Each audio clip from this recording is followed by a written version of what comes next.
पैसा ही गोष्ट सगळं काही देऊ शकते का? हा प्रश्न बऱ्याचदा पडतो ना. पण एक काउन्सलर म्हणून आणि एक ब्रेन एक्सपर्ट म्हणून सांगते की बऱ्याचदा पालकांना मी अशा वेळेत भेटते जेव्हा मुलं ऐकत नाही आहे, करिअरमध्ये कन्फ्युज्ड आहे किंवा एखाद्या गोष्टीची त्यांना चुकीची सवय लागली आहे. आणि मग त्यांची इच्छा असते की मॅम काय फीस चार्ज करायची करा, पण आम्हाला ना त्याचं करिअर नीट बनलं पाहिजे, त्याचं वळण नीट राहिलं पाहिजे.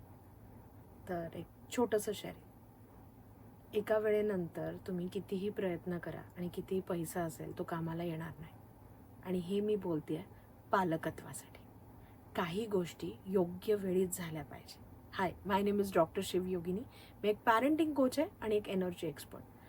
गेल्या 18 वर्षापासून मी भारतात आणि भारताच्या बाहेर ॲज अ मीडिएटर म्हणून काम करते की आपण सोप्या पद्धतीने पालकत्व कसं करायचं.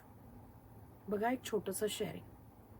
मुलाला चांगलं करिअर निवडून द्यायचं असेल ना, तर पहिले तो कशासाठी बनलाय हे लक्षात आलं पाहिजे. हे अगदी 9वी-10वीत नाही होणार. तो जेवढा लहान आहे ना, त्यावेळी त्याचे स्किल तुम्ही जर डेव्हलप केलात तर सोपं जाईल. बऱ्याचदा आपल्याला पालकत्वाची लँग्वेजच समजत नाही आणि मुलाला जे पाहिजे ते आपल्याला देता येत नाही. आणि मग कुठेतरी ही जर्नी आपल्याला मिसमॅच होताना दिसते. आणि प्रत्येक आईवडिलांची इच्छा तर आहे की मुलांनी यशस्वी व्हावा.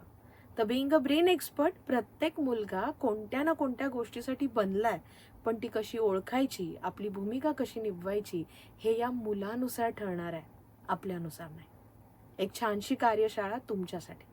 एक पालकत्व कसं निभवावं, त्यात काय सायन्स आहे, त्यामध्ये आपली भूमिका काय, हे समजून घ्यायला तुमचा टाइम इन्व्हेस्ट करा. आई आणि बाबा दोघं या. बघा, निसर्गाने निवडलंय आपल्याला एक आई बाबा म्हणून. ही भूमिका आपल्याला सायंटिफिक वेनी कशी निभवता येणार आहे हे मी तुमच्या सगळ्यांसोबत शेअर करणार आहे. खाली जी लिंक दिली आहे त्यावर रजिस्ट्रेशन प्रोसेस कंप्लीट करा. भेटूयात या कार्यशाळेमध्ये. Happy parenting.